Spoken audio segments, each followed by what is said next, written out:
மதுரை மீனாட்சி பதிப்பகம் வழங்கும் சுருக்கெழுத்து ஒலிநாடா. தமிழ் சுருக்கெழுத்து உயர்வேகம் நிமிடத்திற்கு 120 வார்த்தைகள் கொண்ட வினா.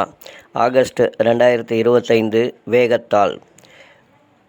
குரல் கொடுத்துள்ளவர் மதுரை கூக்கி ஜெயபாலன். Ready, comments. மாண்புமிகு பேரவை தலைவர் அவர்களே, கூட்டுறவு மற்றும் நுகர்வோர் பாதுகாப்பு குறித்த மானிய கோரிக்கைகள் மீதான விவாதத்தில் பங்கு கொள்ள வாய்ப்பளித்த தங்களுக்கு முதற்கண் என் நன்றியை தெரிவித்துக் கொள்ள கடமைப்பட்டுள்ளேன். அந்த வகையில் முதலில் ஒரு விஷயத்தை அவையின் கவனத்திற்கு கொண்டு வர கடமைப்பட்டுள்ளேன். நமது மாநிலத்தில் விவசாயிகளின் முதுகெலும்பாக இருப்பது கிராமப்புற கூட்டுறவு சங்கங்கள் என்று சொன்னால் அது மிகையாகாது. நமது நாட்டு மக்களின் பசியை போக்குவதற்காக அல்லும் பகலும் உழைத்து வரும் நம் விவசாயிகளுக்கு வலது கரமாக செயல்படுவது இந்த வங்கிகள் என்பதை இந்த சந்தர்ப்பத்தில் சுட்டிக்காட்ட கடமைப்பட்டுள்ளேன். நமது மாநிலம் நெல் உற்பத்திக்கு பெயர் போன மாநிலம் ஆகும். எனினும் ஒரு சில நூற்றாண்டுகளுக்கு முன்பிருந்த நிலைமையை நாம் சற்று எண்ணி பார்க்க வேண்டுமென்று கேட்டுக்கொள்ள விரும்புகிறேன். அந்த காலகட்டத்தில் அரிசி உணவை விட சிறுதானிய உணவே ஏழை எளிய மக்களின் அன்றாட உணவாக இருந்தது என்பதை நான் அவையின் கவனத்திற்கு கொண்டு வர விரும்புகின்றேன். மேற்கத்திய நாகரிகத்தின் வளர்ச்சியால் இவை படிப்படியாக குறைந்து அரிசி என்பது பிரதான உணவாக மாறிவிட்டது. தற்போது பல்வேறு விஞ்ஞான ஆய்வுகளின் அடிப்படையில் சிறு தானியங்களின் சிறப்புகளும் மருத்துவ குணங்களும் கொஞ்சம் கொஞ்சமாக வெளிப்பட துவங்கியுள்ளன. மேலும் நெல்லை விட சிறு தானிய உற்பத்திக்கு தண்ணீர் குறைவாகவே தேவைப்படும்.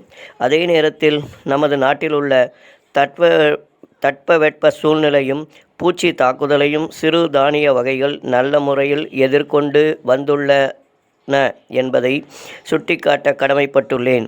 எனவே இனிவரும் ஆண்டுகளில் சிறுதானிய வகைகளை உற்பத்தி செய்யும் விவசாயிகளுக்கு ஊக்கமளிக்கும் திட்டங்களை கொண்டு வருவது பற்றி ஆலோசனை செய்ய வேண்டுமென்று நான் வேண்டி விரும்பி கேட்டுக்கொள்கிறேன்.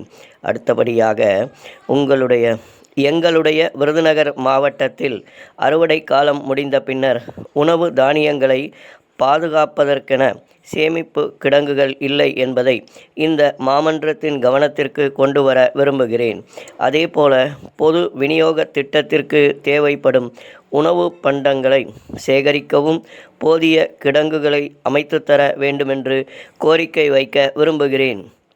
இது சம்பந்தமான மற்றொரு விஷயம் குறித்தும் அரசு ஆழ்ந்த யோசனை செய்ய வேண்டுமென்று கேட்டுக்கொள்கிறேன். அதாவது, தற்போது சேமிப்பு கிடங்குகளில் சுமை தூக்கும் தொழிலாளர்கள் மிக குறைந்த எண்ணிக்கையிலேயே உள்ளனர்.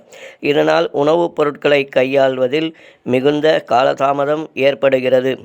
எனவே போதுமான அளவில் பணியாளர்களை நியமிக்க ஆவண செய்ய வேண்டுமென்று மாண்புமிகு கூட்டுறவுத்துறை அமைச்சர் அவர்களை கேட்டுக்கொள்கிறேன்.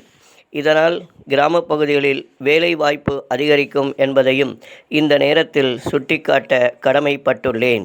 மாண்புமிகு பேரவை தலைவர் அவர்களே, கடந்த சில நாட்களுக்கு முன்னர் மக்களை தேடி மருத்துவம் என்ற மகத்தான திட்டம் இதே மன்றத்தில் அறிவிக்கப்பட்டதை நினைவுபடுத்த விரும்புகின்றேன்.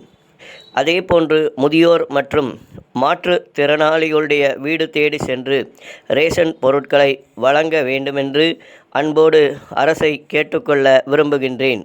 அடுத்து, நடமாடும் விற்பனை நிலையங்கள் சில இடங்களில் அங்கொன்றும் இங்கொன்றுமாக இயங்கி வருகின்றன. இன்னும் சொல்லப்போனால் நகர் பகுதிகளில் மட்டுமே இவை உள்ளன. எனவே இவற்றை மாநிலம் முழுவதும் விரிவுபடுத்த வேண்டுமென்று கேட்டுக்கொள்ள விரும்புகிறேன். அடுத்து, சமூகத்தின் விளிம்பு நிலையில் வாழ்ந்து வருகின்ற திருநங்கைகளின் வாழ்க்கையை மேம்படுத்தும் வகையில் அவர்களுக்கு தனியே குடும்ப அட்டைகளை வழங்கிய அரசுக்கு நன்றி பாராட்ட விரும்புகிறேன்.